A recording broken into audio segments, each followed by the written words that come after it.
Leo and Clover, a bond beyond words. Leo was an old golden retriever, gentle, wise, and a little slower than he used to be.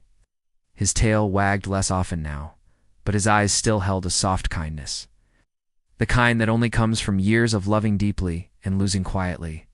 When the family brought home Clover, an orphaned baby goat rescued from a nearby farm, Leo barely lifted his head.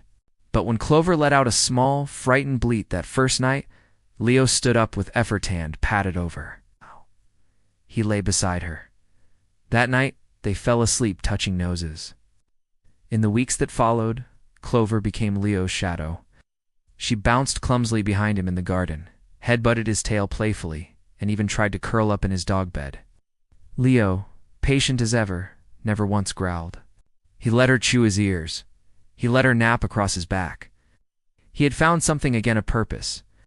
The family laughed softly every time they saw them together. The wise old dog and the clumsy, curious baby goat. They didn't realize Leo was growing tired. One morning, Clover bleated and bleated. She paced. She searched. Leo wasn't in his bed. He had quietly passed in the night, under the tree where he used to nap in the sun. His head was resting peacefully on his paws, as if he were still watching over her. Clover lay down beside him and didn't move for hours. Family buried Leo in that sunny spot.